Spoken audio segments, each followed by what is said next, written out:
Kehormatan membutuhkan orang lain untuk percaya. Kebenaran tetap benar meski tak dipercaya. Selamat datang di channel Mbak UFI. Kita belajar dari sebuah kisah. Chris Albrecht pernah menjadi salah satu orang yang paling berkuasa di industri hiburan Amerika. Di tangannya HBO melahirkan The Sopranos, Sex and the City, dan 6 Feet Under. Serial yang membuat kita sadar bahwa manusia selalu lebih rumit daripada penampilannya di layar. Albrecht memang jago membaca manusia.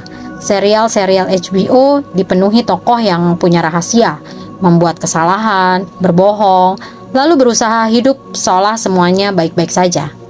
Ironisnya, beberapa tahun kemudian kehidupan Albrecht sendiri mengalami plot yang bahkan terasa terlalu dramatis untuk HBO. Pada dini hari 6 Mei 2007 di Las Vegas, seusai pertarungan Oscar de la Hoya melawan Floyd Mayweather Jr. yang disiarkan oleh HBO, Albrecht terlihat pertengkaran dengan kekasihnya, Carla Jensen. Menurut laporan polisi yang diberitakan Los Angeles Times, seorang petugas melihat Albrecht memegang leher Jensen dan Albrecht kemudian ditangkap. Dalam beberapa menit, keadaan terbalik. Lelaki yang bertahun-tahun menentukan cerita apa yang layak muncul di jutaan layar televisi, tiba-tiba kehilangan kendali atas satu cerita yang paling penting, cerita tentang dirinya sendiri. Albrecht kemudian mengakui kepada karyawan HBO bahwa ia kembali mengkonsumsi alkohol setelah sekitar 13 tahun hidup dalam keadaan sadar. Ia mengambil cuti dan mengatakan akan kembali mengikuti Alcoholics Anonymous. Kalau cerita berhenti di sini, mungkin publik akan menganggapnya seorang pemimpin hebat yang mengalami satu malam buruk. Sayangnya, masa lalu belum selesai bicara, dan masa lalu punya kebiasaan buruk. Ia sering datang ketika kita sudah terlanjur merasa aman. Tak lama kemudian, Los Angeles Times mengungkap tuduhan lain dari 1991. Sasha Emerson, seorang eksekutif HBO yang pernah memiliki hubungan dengan Albrecht, menurut sumber yang mengetahui perkara tersebut, pernah menuduh Albrecht melakukan kekerasan terhadapnya. HBO menangani perkara itu secara internal dan sebuah penyelesaian sedikitnya $400.000 dibayarkan. Sekarang ceritanya berubah. Pertanyaannya bukan lagi hanya apa yang dilakukan Albrecht malam itu, melainkan apa yang sudah diketahui HBO bertahun-tahun sebelumnya. Disinilah paradoks reputasi dimulai. Reputasi bukanlah siapa kita. Reputasi hanyalah apa yang sejauh ini dikenal dan diketahui orang lain tentang kita. Perbedaannya kecil dalam kalimat, tetapi besar dalam kehidupan. Sebab seseorang dapat mempunyai reputasi hebat bukan hanya karena banyak hal baik yang dilakukannya, tetapi juga karena beberapa hal buruk belum diketahui siapapun. Kita sering menganggap reputasi seperti kaca bening yang memperlihatkan karakter. Padahal reputasi lebih mirip trailer film.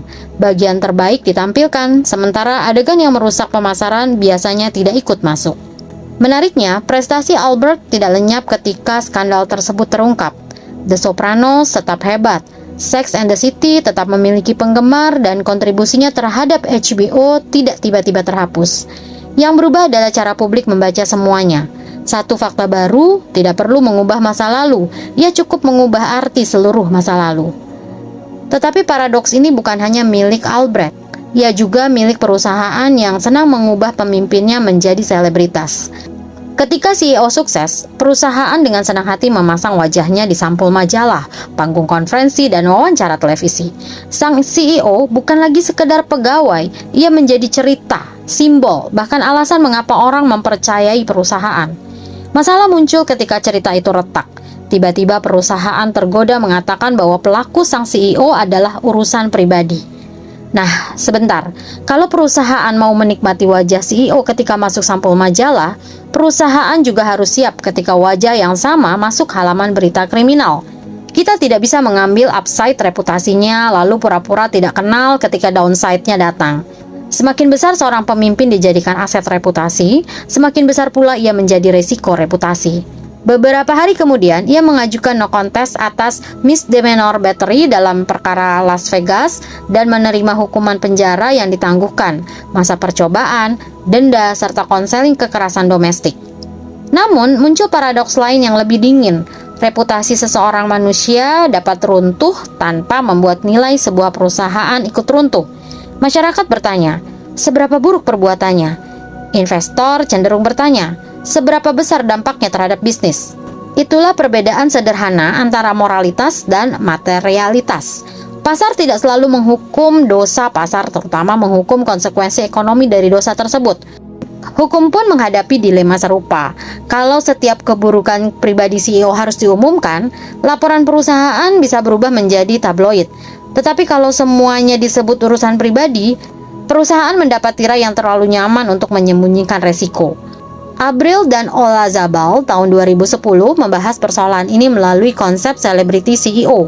Semakin perusahaan menjual CEO sebagai alasan untuk mempercayai perusahaan, semakin sulit perusahaan kemudian mengatakan bahwa karakter dan keberlangsungan kepemimpinannya sama sekali bukan urusan investor. Namun pelajaran paling penting dari Albrecht sebenarnya lebih sederhana. Prestasi sering memberi seseorang kekuasaan, tetapi organisasi yang buruk diam-diam mengubah kekuasaan itu menjadi kredit moral.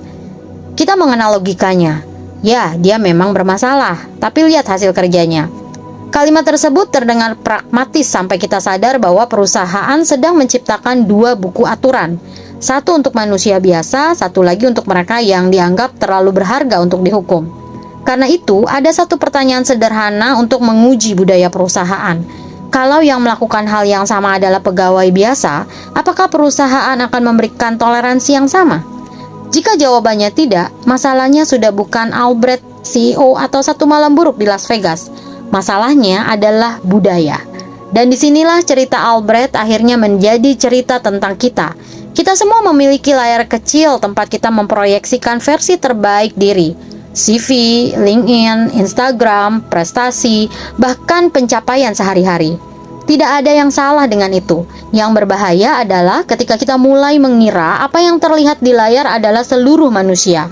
Sebab reputasi hidup di depan layar, sementara karakter diuji di belakangnya. Reputasi adalah apa yang sedang orang ketahui tentang kita. Karakter adalah apa yang tetap kita lakukan ketika tidak ada tepuk tangan, kamera sudah mati, dan kita yakin tidak ada seorang pun yang akan tahu. Mungkin itulah ironi terbesar Chris Albert. Ia membantu HBO menjadi hebat dengan menunjukkan bahwa manusia jauh lebih rumit daripada penampilannya di layar. Lalu kehidupannya sendiri membuktikan hal yang persis sama. Jadi, lain kali kita terpukau oleh CEO, selebritas, pemimpin, atau bahkan citra diri sendiri, jangan terlalu cepat mengira kita sudah melihat seluruh cerita. Trailer memang dibuat supaya kita membeli tiket, bukan supaya kita mengetahui seluruh film. Reputasi bukanlah kebohongan, tetapi juga bukan keseluruhan kebenaran. Kita menghabiskan hidup, menjaga kehormatan di mata orang lain, padahal karakter ditentukan oleh apa yang kita lakukan ketika yakin tak seorang pun akan mengetahuinya. Tulisan ini oleh Edi Aruman, Juragan Bantar Gebang di Jam 6 Tank.